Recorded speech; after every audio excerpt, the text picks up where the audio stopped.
Previously on The New Normal. The discovery of the variant here in Ontario is cause for concern, but it's not cause for panic. Today, 4,400 more Canadians tested positive for the virus, which also claimed another 28 lives. Not a cause for panic. The third shot, the booster, provides 25 times the protection against Omicron. We have a booster shot with a secret superpower. Quebec's health minister shutting businesses down with just a few hours' notice. Can we just get a flashback just a year ago around that time, Christmas time, and see what exactly happened? I'm announcing today that Ontario will enter a province-wide shutdown. There we go.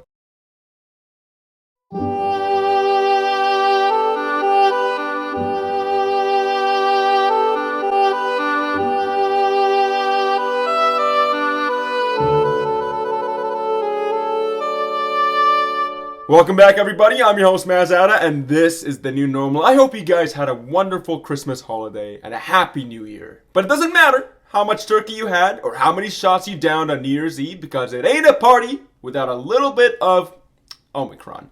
And let's just say the party had one hell of a turnout.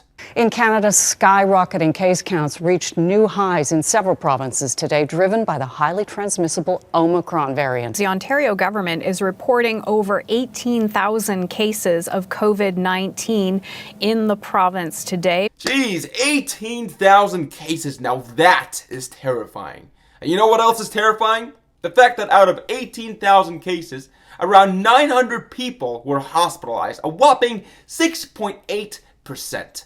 And there is something even more terrifying lurking in the darkness that our news media and the government wouldn't dare put emphasis on for our poor, fragile sanity. Such as, how many of those hospitalized are not vaccinated? How old are they? And do they have any other health issues that can compromise their immunity against COVID? But no, that is way too terrifying to share. So thank you for sparing our poor sanity that definitely still exists 2 years within this pandemic. So please, keep on tracking those numbers, and with all the testing and the tracking available, at least we get the comfort of knowing if we have COVID or not. Well, today, Ontario's top doctor has released new testing rules and self-isolation requirements.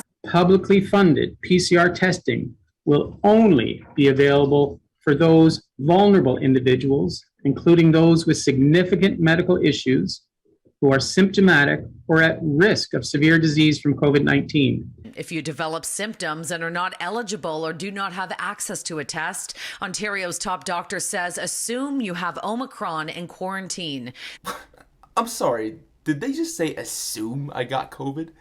So if I wake up one morning and I sneeze 3 times, I guess that means I got COVID. It saves me the trip to the doctor, and it also saves my employer from having me at the workplace for 5 days. Such a relief. Maybe even having to pay me for these 5 days as well.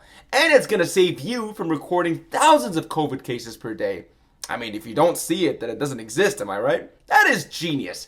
3 birds with 1 stone. Well done. Give it a round of applause for Dr. Kieran Moore. But seriously, that is a massive development for fighting this pandemic. We are finally focusing on the people at risk, rather than the people who are fully vaccinated, people who can still get the virus and recover within a few days with very minor symptoms.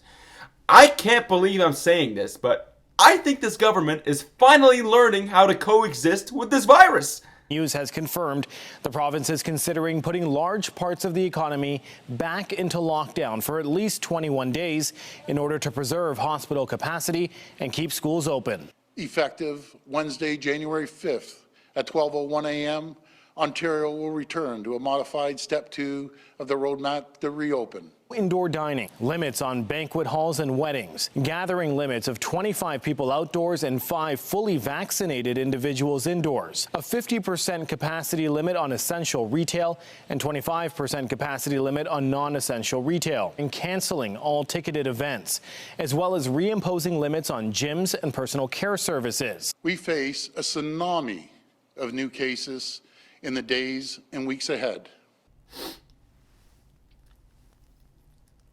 Well, now that I know a tsunami's here, I only got one thing to say to Doug Ford.